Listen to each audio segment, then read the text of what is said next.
Assalamualaikum warahmatullahi wabarakatuh. Bagaimana kabarnya sahabat semua? Bertemu lagi di Kasa Gizi Channel.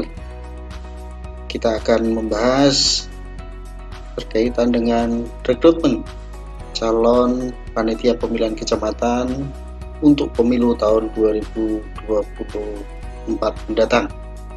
Pada bagian yang kelima ini, jangan lupa komen dan subscribe. Yuk kita ikuti bersama, semoga simulasi soal ini bisa memberikan manfaat untuk kita semua.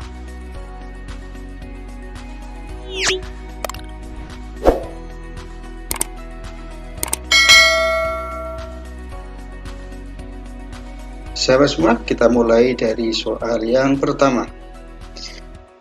Tokoh yang menyatakan pendapat bahwa kekuasaan dibagi menjadi tiga, yaitu kekuasaan legislatif, yudikatif, dan eksekutif adalah A. Montesquieu, B. John Locke, C. Arbisonid, D. Soekarno, dan E. John Ferdinand.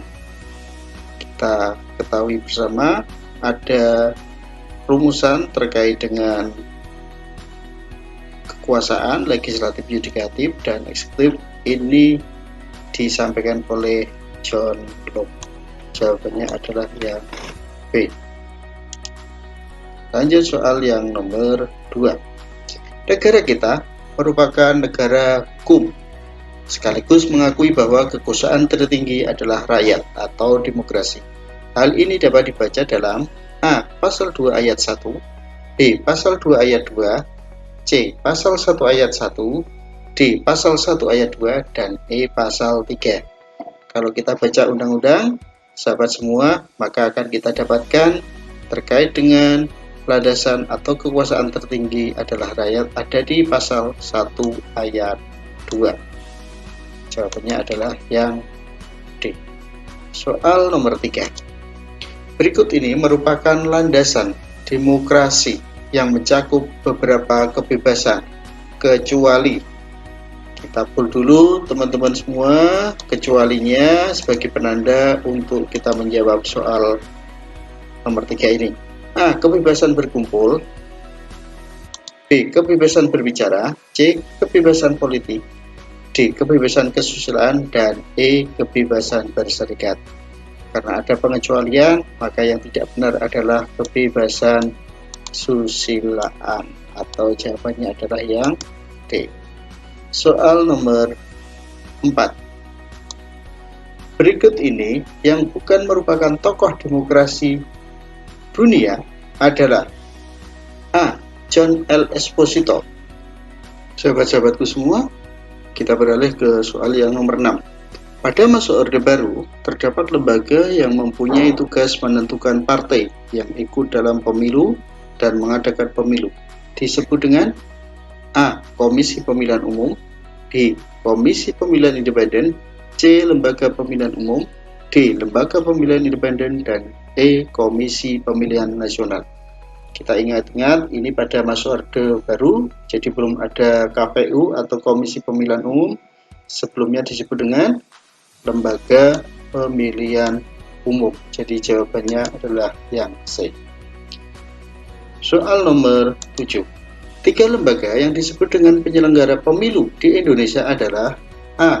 KPU, Bawaslu, DKPP, B. KPU, KPI, Bawaslu, C. KPU, DKPP, DPR, D. KPU, Kemendagri, Bawaslu, dan E. KPU, Kemendagri, DKPP. Jadi 3 lembaga sesuai dengan Undang-Undang 7 tahun 2017. Yang benar adalah KPU, Bawaslu, Dewan Kehormatan Penyelenggara Pemilu atau DKPP. Jadi jawabannya adalah yang A. Soal nomor 8. Presiden dan Wakil Presiden dipilih dalam satu pasangan secara langsung oleh rakyat. Merupakan pernyataan Undang-Undang Dasar 1945 pasal A. Pasal 4, B. Pasal 5, C. Pasal 6A ayat 2, D. Pasal 6A ayat 1, E. Pasal 7. Jadi pasca amandemen pemilihan presiden dan wakil presiden ini ada di pasal 6A ayat 1. Jawabannya adalah yang D. Nomor 9. Partai politik peserta pemilu tahun 2019 berjumlah A. 14 partai nasional dan 2 partai lokal Aceh, B. 13 partai nasional dan 3 partai lokal Aceh, C. 14 partai nasional dan 3 partai lokal Aceh, D. 13 partai nasional dan 4 partai lokal Aceh, dan E. 14 partai nasional dan 4 partai lokal Aceh. Kita ingat-ingat di pemilu tahun 2019 ada 14 partai nasional dan 4 partai lokal Aceh. Jadi jawabannya adalah yang E. Soal nomor 10. Pancasila memberikan corak khas bagi bangsa dan menjadi pembeda bangsa Indonesia dengan bangsa lain. Pernyataan ini merupakan fungsi Pancasila sebagai A. Jiwa bangsa Indonesia, B. Kepribadian bangsa Indonesia, C. Sumber dari segala sumber hukum, D. Pandangan hidup bangsa Indonesia, dan E. Cita-cita dan tujuan bangsa Indonesia. Jadi jawabannya terkait dengan corak khas ini adalah kepribadian bangsa Indonesia. Jawabannya adalah yang B. Kita pul sahabat-sahabat semua. B. Abraham Lincoln, C. Aristoteles, D. J.F. Strong, dan E. Thomas Aquinas. Jawabannya adalah yang E. Thomas Aquinas. Selanjutnya, soal nomor 5. Sejak tahun 1955, pemilu pertama di Indonesia sampai dengan saat ini sudah terlaksana berapa kali? A. 10 kali, B. 11 kali, C. 12 kali, D. 13 kali, dan E. 14 kali. Jadi sejak tahun 1955 atau pemilu pertama sampai dengan saat ini pemilu sudah dilaksanakan selama 12 kali. Sahabat sekalian, kita lanjutkan di soal yang nomor 11. Pancasila sebagai pemersatu bangsa Indonesia. Pernyataan ini merupakan fungsi Pancasila sebagai A. Kepribadian bangsa Indonesia, B. Dasar negara, C. Falsafah hidup bangsa, D. Pandangan hidup bangsa, dan E. Cita-cita bangsa. Kalau menjadi pemersatu bangsa, berarti pernyataan adalah pandangan hidup bangsa sebagai fungsi Pancasila. Selanjutnya, pertanyaan nomor 12.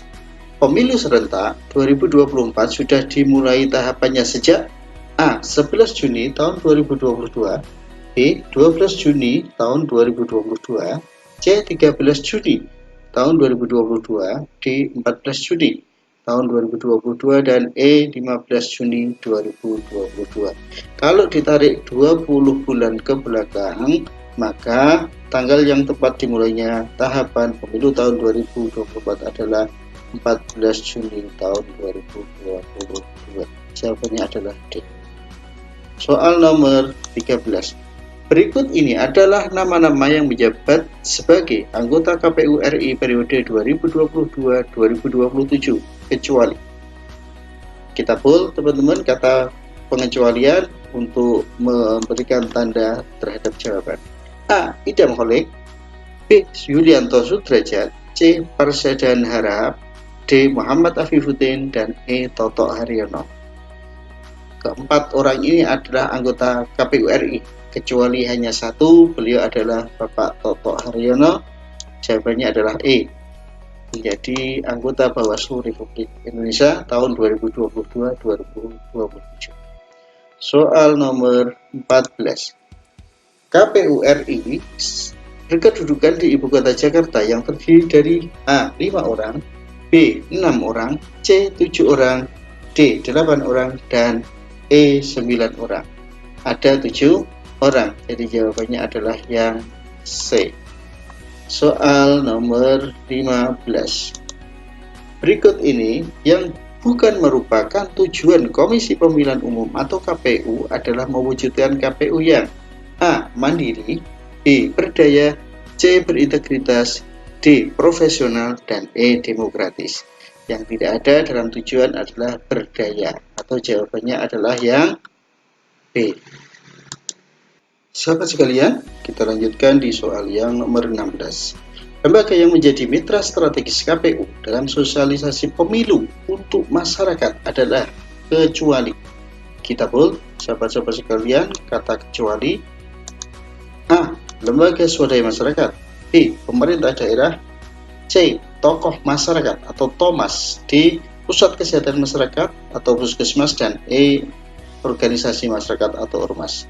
Jadi pengecualinya adalah puskesmas atau jawabannya adalah yang D. Soal nomor 17.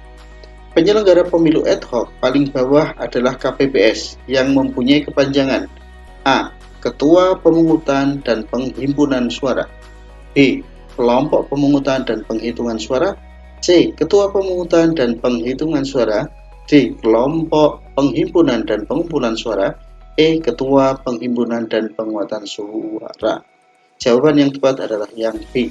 Kelompok Pemungutan dan Penghitungan Suara atau KPPS. Soal nomor 18. KPPS di tempat pemungutan suara dibentuk oleh A. KPU Provinsi, B. KPU Kabupaten Kota, C. PPK, D. PS, E. Sekretariat PPK. Karena KPPS levelnya ada di TPS, maka yang membentuk adalah PPS. Jawabannya adalah yang D. Lanjut di nomor yang ke-19. Tugas panitia pendaftaran pemilih atau Patarlih adalah sebagai berikut. A. Verifikasi faktual mendatangi pemilih dari rumah ke rumah. B. Menyampaikan hasil pendataan ke PPK. C. Mencatat kebutuhan penyandang disabilitas. D. Berkoordinasi dengan lurah terkait persiapan pemilu. Dan E. Melakukan pleno terhadap daftar pemilih sementara. Jawabannya yang tepat adalah verifikasi faktual mendatangi pemilih dari rumah ke rumah atau door to door. Oke, lanjut soal yang nomor 20. Patarlih melakukan pekerjaan pendataan pemilih sejak kapan? A. 9 Februari 2023 sampai dengan 20 Maret 2023. B. 9 Februari 2023 sampai dengan 20 April 2023. C. 9 Februari 2023 sampai dengan 20 Mei 2023. D. 9 Februari 2023 sampai dengan 20 Juni 2023. Ataukah E. 9 Februari 2023 sampai dengan 20 Juli 2023. Kita harus lihat PKPU-nya terkait dengan tahapan ini. Jawaban yang tepat adalah 9 Februari sampai dengan 20 Maret tahun 2023. Jadi jawabannya adalah yang A. Sahabat-sahabat sekalian, kiranya 20 soal sudah kita kerjakan dan kita bahas bersama-sama. Semoga memberikan manfaat untuk kita semua.